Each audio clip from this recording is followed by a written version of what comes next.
I knew something was off when the city fire marshal called me before sunrise asking why Varian Tech's 300K product launch didn't have a valid assembly license on file.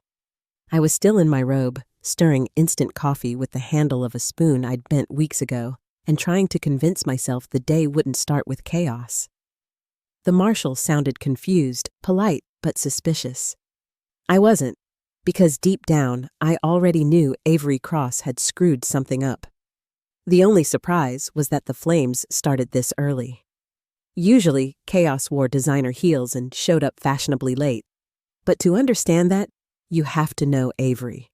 Fresh from a marketing immersion program that probably involved a lot of buzzwords and $19 smoothies, she arrived at Varian's New York office like she was about to film the pilot of her own reality show. "I'm here to modernize Varian," she chirped on her first day, her voice coated with confidence and glitter. I'd been with the company 12 years, surviving 3 reorgs, 2 acquisitions, and 1 CFO who once pretended to faint during a budget review. So when the CEO's daughter parachuted in as head of product launch, I didn't blink. I'd seen this movie before. The twist this time was nepotism with a ring light.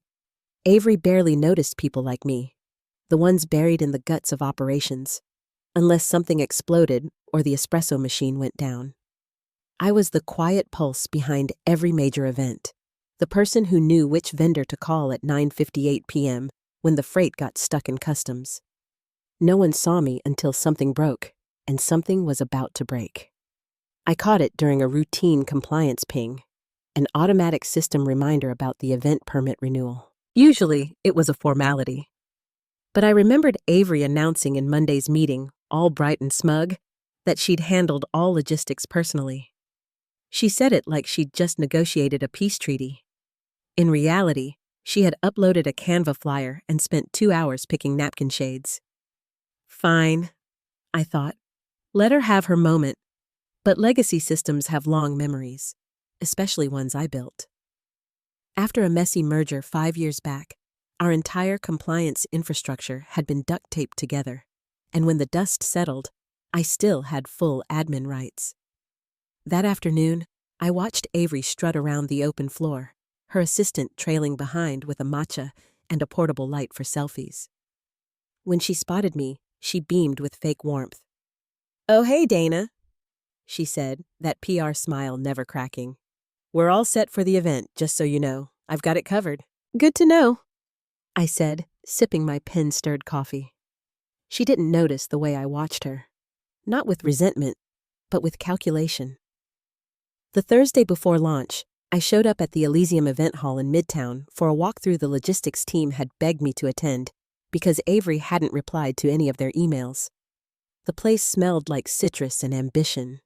LED walls half installed, caterers arranging towers of champagne glasses, tech crews crawling under tables. In the middle of it all stood Avery in a silver jumpsuit and wireless headset, acting like she was directing the Oscars. I was checking HVAC clearance when she spotted me. Her gaze flicked from my flats to my clipboard with visible disgust. "Dana," she said, voice honeyed but sharp. "So, I just wanted to chat real quick." I waited. "About the event?" "It's a curated guest list. Very visual. Lots of influencers, photographers, and press. I want to be transparent." Her pause was rehearsed. I could see it coming. "I think it's best if you don't attend," she said, smiling like she'd gifted me a vacation. "You don't exactly fit the aesthetic we're going for." The words hit with surgical precision. Polite, public, final. I smiled back. "Of course. Good luck with everything?" She seemed relieved, thanking me like I'd just agreed to watch her dog. Around us, people pretended not to hear, but they did. They always do. I left the venue without a word, heels clicking against marble. No fury, no tears, just clarity. The quiet kind that tastes like cold metal. Back at my desk, I opened my laptop, stared at the compliance dashboard, and realized Avery had no idea who still controlled the foundation she stood on. That night, The office had emptied out by 6, leaving only the faint hum of old servers and the soft whine of the HVAC. I stayed. I always stayed. While the marketing crew chased cocktails and hashtags, operations ran the silent cleanup shift. I logged into the compliance backend, the one built out of 5 legacy systems, 3 failed mergers, and the sheer willpower of people like me. It was ugly, archaic, and temperamental, but I knew every lever it hid. There it was, the Elysium launch permit, file code Varion NYC APR 22 temp. Temp meant provisional, approved but pending a final compliance check. A simple, boring document labeled LX71A, the kind that asks whether fog machines will be used indoors and if emergency exits are visible from public roads. The kind of detail Avery wouldn't even know existed. Sure enough, the box for final assembly verification sat gray and empty. If left unchecked by midnight before the event, the system would automatically expire the license, notifying the city registry of non-active compliance status. Not a cancellation, just a quiet, bureaucratic death. I didn't click anything. I didn't even breathe differently. I just stared at it and thought about every time people like Avery treated me like scenery. Helpful, but invisible. Then I opened my calendar and set a reminder for 11:45 p.m. Saturday. Check permit record. No plot, no anger, just data. If she had really handled everything, the system would renew itself. If she hadn't, well, that was her problem. I logged off, grabbed my coat, and stepped into the cool Manhattan night. The city smelled like wet asphalt and arrogance. I almost smiled. The next day, my phone buzzed with Avery's Instagram stories, boomerangs of champagne flutes, captions in gold fonts like, "Tomorrow we redefine innovation." Her followers flooded the comments with heart emojis. At 8 p.m., she went live. "Hey babes, huge weekend ahead. This launch is gonna shake up the industry." I muted the video and stared at the frozen frame, her sparkling eyes, her rented confidence. For a moment, I thought of every late night I'd spent fixing what others broke, of every thankless save that kept this company afloat while someone else got the spotlight. Every time I'd been told I was too essential to promote, like stability was a prison. I stood, walked to my desk, and powered up my laptop. The dashboard loaded slowly, humming like it was daring me. The event record still sat untouched. Avery hadn't even opened it. I hovered over the auto-renew permit field. 1 click. Confirmation window. "Are you sure you want to disable auto-renewal?" I clicked, yes. Next, the Override Logic tab. Disable fallback contingency. Save. The screen flickered once, then settled. Nothing dramatic, no music, no sparks, just quiet acknowledgement. I shut the laptop and sat back. 1 click, and the system would do what it always did. Follow the rules. No emotion, no bias, just compliance. If the final verification didn't come through, it would expire automatically. That wasn't revenge. That was order. At 12:03 a.m., I went to bed and slept without dreams. The next morning, my phone buzzed itself off the nightstand. 12 missed calls, 9 Slack mentions, 3 voicemails. I rolled over, half awake, and opened the first message. "Hey Dana, sorry to bug early, but do we have the final permit doc for today? Venue says something's missing." Another. "Security won't let anyone in. Police are outside. Is this some kind of drill?" I laughed softly, the sound brittle and exhausted. Coffee first, always coffee. I padded into the kitchen, poured water, opened Slack on my laptop. The events channel was a digital wildfire. Avery's team was panicking, half blaming the venue, half blaming a junior comms rep who looked like he might cry through text. Then someone tagged me. At Dana, looks like you're still listed as primary compliance officer on backend.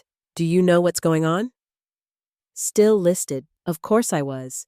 Avery hadn't updated a thing. I typed back calmly. You'll need to contact the city events office.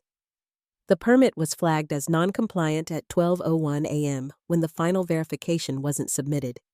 They'll have a report on file. Send.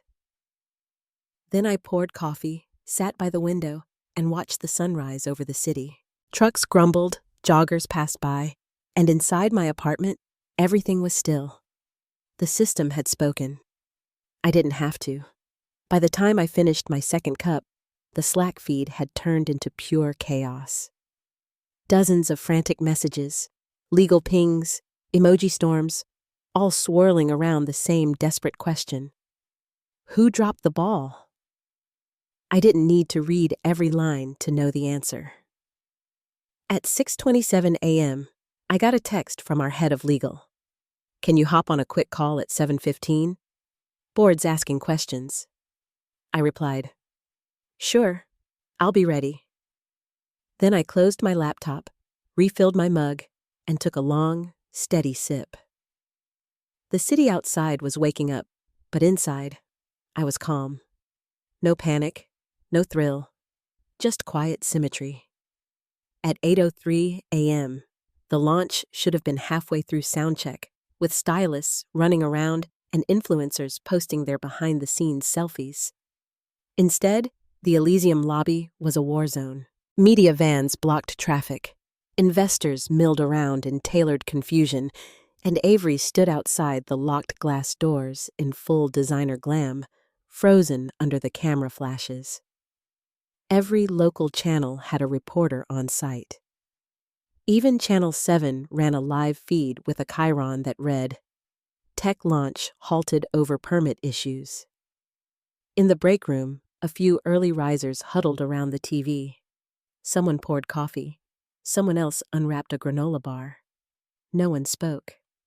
The camera zoomed in on Avery, head to toe in white silk, sunglasses the size of hubcaps, face composed but cracking around the edges.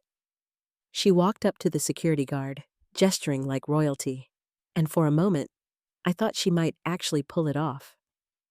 But the guard didn't move. He leaned down, said something quietly, and shook his head. Her smile faltered. The cameras caught everything. The disbelief, the twitch in her jaw, the moment she realized this wasn't a misunderstanding. Reporters pounced. Avery, is it true the launch was canceled due to missing permits? Avery, are investors still attending? Avery, are you still leading this rollout? She blinked, lips trembling just enough for the tabloids to notice. Behind her, a cluster of men in dark suits, investors no doubt, approached, faces set to fury. They spoke sharply, pointing toward the building, then to their watches. Still locked out. The venue manager appeared next, clipboard in hand, voice amplified by every nearby microphone. Per city ordinance, he said, the venue cannot open without an active assembly permit. There is currently no valid file on record for this event. Boom! The words echoed across the feed like a court sentence. Avery just stood there. You could see it in her eyes, the dawning horror that none of her hashtags could fix this. Someone next to me in the break room whispered, Didn't Dana used to handle those? Another muttered, Pretty sure she still does. I didn't respond. I just kept watching as Avery turned to her assistant, who was now frantically talking into her phone, cheeks pale. The crowd pressed closer, the photographers snapped faster, and one investor actually walked away mid-conversation. Avery's posture stiffened, but her eyes were glass. By 9:30 a.m., a company-wide emergency meeting hit our inboxes.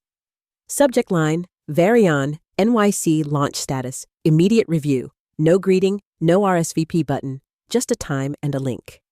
I joined the call exactly at 9:31. 15 little boxes filled my screen. Board members, VPs, legal, PR, all trying to look composed. Avery joined 10 minutes late, her background blurred, but not enough to hide the chaos behind her. You could still see the crowd, the media vans, the police tape. The CEO, Michael Cross, sat center screen, arms folded, jaw tight. He hadn't spoken yet, but his silence said plenty. His daughter was unraveling in front of the press, and he knew it. "Let's get started," said the head of legal, voice clipped. "We need to identify where the permit chain failed. Our insurer's already asking questions." Avery jumped in fast, voice sharp, defensive. Operations was supposed to handle compliance. I delegated that. My focus was on launch execution. I stayed muted, watching. Then someone from IT spoke up, tone cautious. "We pulled the back-end logs. The event record was last modified at 11:47 p.m. last night. Auto-renew was disabled and override logic was removed. The access came from Dana Holt's credentials." Every face on the call turned toward me like a synchronized firing squad. I unmuted slowly. "That's correct," I said. "Can you explain why you made that change?" Legal asked, her voice careful but sharp, the kind of tone lawyers use when they already think they know the answer. I didn't hesitate. "The system auto-renews only after final compliance verification," I said evenly. As of 11:43 p.m., the required fields hadn't been updated. Under SOP 18C, if compliance data is missing, renewal must be paused to protect permit integrity. The override logic was tied to confirmed sign-offs. Since I hadn't received authorization, I disabled it. I paused just long enough for it to sink in. "It's all in the standard operating procedure. Nothing unusual." Silence fell across the grid of faces. You could practically hear the gears turning in legal's head, cross-checking what I'd said with their own risk manuals. Avery's voice cut through the pause like a dull blade. "That's not accurate," she snapped. "I told you operations was supposed to manage that back end. You knew I was leading the launch." I didn't raise my voice. I didn't need to. "You also told me not to attend," I said. "You said I didn't fit the aesthetic." She blinked, color draining slightly. "That's not—" I clicked share screen. A Slack screenshot filled the call. Her pastel chat bubble glowing like a neon sign. "All good. Don't worry about launch stuff, Dana. This is my moment." The silence that followed could have frozen fire. I added quietly. I complied with her request. Someone from the board cleared their throat. The CEO still hadn't said a word. His jaw worked once, like he was grinding stone between his teeth. Then Avery's video glitched, froze, and disappeared from the call. Whether she lost connection or rage quit, no one asked. I ended the screen share and muted myself again. The thing about the truth is that it doesn't need volume. It just needs evidence, and I had it. All neat, time-stamped, audit-logged, undeniable. By noon, the press had their headline, "CEO's daughter denied entry to her own launch after permit failure." Subhead, "Compliance lapse halts multi-million-dollar rollout. Insiders cite leadership negligence." It spread faster than a Slack rumor. Inside the office, the air grew thick with whispers and fake coughs. By 12:37, Avery's name had vanished from the event channel. By 1:10, her calendar privileges were revoked. By 2 o'clock, an email hit every inbox. Subject, staffing update, Varian Tech launch operations. Effective immediately. Avery Cross has been placed on administrative leave pending internal review. In the interim, launch-related inquiries should be directed to Operations Director Dana Holt. We thank Dana for identifying the compliance issue in time to prevent additional legal exposure. It was short, sanitized, and written by at least 3 lawyers. I read it twice anyway, not for satisfaction, but for symmetry. Then I archived it and went back to my spreadsheets. The fallout was quick and merciless. Investors who'd flown in from Europe and the West Coast demanded refunds and breach compensation. PR went into triage mode. One venture rep reportedly screamed for 10 straight minutes in front of the venue, phone in hand, berating some poor intern. Legal scheduled emergency calls every hour. The CEO spent the afternoon locked in his glass office, blinds half drawn, voice muffled through conference calls. You could feel the panic bleeding through the walls. By 5, HR stopped by my desk with a sealed envelope.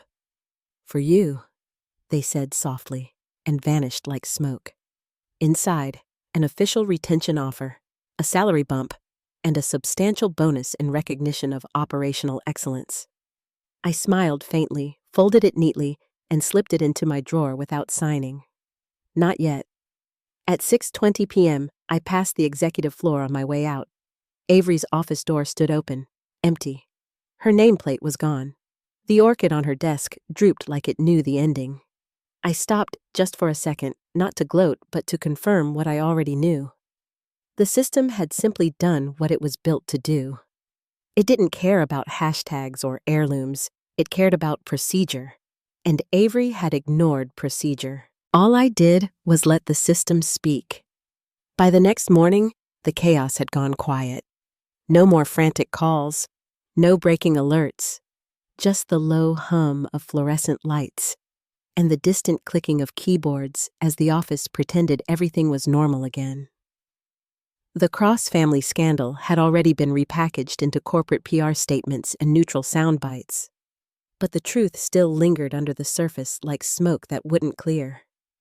3 days later, it hit the press again. This time through a lifestyle exclusive clearly leaked by her own PR firm. The headline read, "Avery Cross steps away from Varian to pursue creative independence." The irony almost made me choke on my coffee. That same day, 2 of our biggest investors pulled out of her other strategic initiatives, citing instability and lack of operational oversight. One of them redirected their funding to a rival firm. Their public statement ended with a single line, "We can't build on shaky foundations." Inside the office, people adjusted fast, like they always do. A few whispered jokes in the kitchen. A few "I always thought she was in over her head" comments. But by Thursday, everyone was back to pretending the launch debacle had been some collective fever dream. I came in early that day, before the lights turned on automatically, before the interns filled the air with nervous chatter and burnt espresso. The city outside was still gray and half asleep when I brewed my own coffee. Good beans, not the bitter communal stuff, and sat at my desk. I logged into the back-end system one last time. The dashboard blinked to life, slow and familiar. Under Event Access Management, her name still sat there, faded gray. Avery Cross. Temporary administrative override. The system didn't forget. Not yet.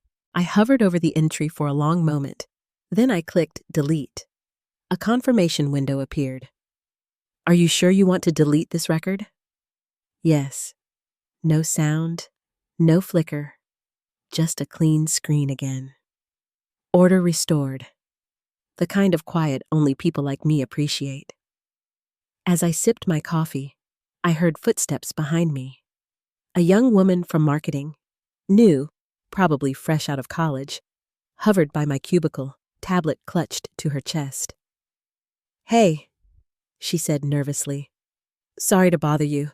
I just started last week, and I keep hearing bits about the launch." "What actually happened?" I smiled, soft but deliberate. "Not much," I said. "Just a reminder to always double-check the checklist and never forget who built the system." She blinked, nodded like she'd just been handed an ancient secret, and disappeared down the hall. I turned back to the monitor. A new project request had already loaded in the queue. Another launch, another series of deadlines, another round of people who'd assume compliance was a box to tick, not a discipline that held the whole structure together. I finished my coffee, minimized the dashboard, and opened the first spreadsheet. The rhythm of work returned, steady and unbothered. For most people, the story ended with Avery's resignation. But for me, it ended with that small, perfect silence after deletion, the sound of the system breathing evenly again. She'd thought she could ban me from the room, but the room had always been mine. That's the thing about operations. We don't raise our voices, we don't make speeches, and we don't chase credit. We just make sure everything runs until someone decides we don't fit the aesthetic. Then, When the lights go out and the permits vanish, they remember. By the following week, Varion's legal team had rolled out new SOPs, new access hierarchies, new checklists with my initials tagged in the margins. HR reissued my title, Director of Compliance Operations, and offered a quiet promotion ceremony that I declined. I didn't need applause. I already had something better. Peace.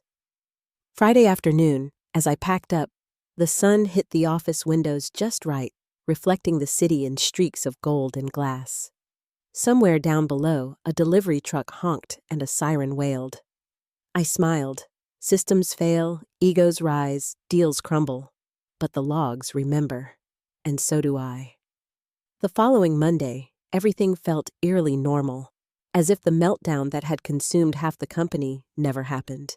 New banners hung in the lobby, new buzzwords floated through Slack, and a new strategic pivot memo landed in everyone's inbox before 9 a.m. But behind the polished facade, everyone still glanced twice when they passed me in the hallway. The quiet kind of respect, the kind that grows in the shadow of something they couldn't quite name. I spent the morning reviewing a fresh project proposal, another product launch, this time for Varion West, the San Francisco division. The file was polished, full of pretty graphics and overconfident bullet points, but right there, buried on page 17, was a section labeled Compliance Integration TBD. I smiled to myself. Same story, different coast. I highlighted the line, added a note. Assign primary compliance officer before launch phase. Verified contact mandatory, then hit save. Around noon, Michael Cross walked into the operations wing. It was the first time I'd seen him since the board call. He looked older, heavier in the eyes, as if the weight of keeping the company intact had finally caught up to him. "Dana," he said simply. No smile, no performance, just acknowledgement. "Michael," I replied, standing but not fawning. He hesitated for a second, then said, "I owe you an apology. I trusted the wrong judgment call." I nodded once. "We all learn from data, sir."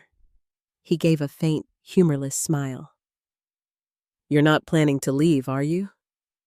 "Not yet," I said, my tone even. "But I'd like my department reinstated as a standalone unit, and full oversight on permit workflows across all divisions." He didn't argue, just nodded slowly, like a man who'd finally realized where the real foundation of his empire sat. "Done," he said, and left without another word. By 3 p.m., I had a new access badge waiting on my desk. It gleamed under the fluorescent lights, Director of Global Compliance Systems. No flowers, no speech, just a new ID and a quiet message from HR, effective immediately. That evening, I stayed late again. Old habit. I liked the stillness of the office after everyone left. The low hum of machines, the glow of monitors, the faint scent of stale coffee and toner. I opened the central server logs and scanned through the latest updates. Everything clean, everything precise. Order had returned. Out of curiosity, I scrolled back to the archived Elysium launch file. The record was marked closed, non-active. Attached was a full transcript of the audit investigation. I skimmed it. The language was clinical, impersonal. Primary cause, unverified final compliance submission. Contributing factor, unauthorized delegation. Then one final line, root prevention measure implemented by Director Holt.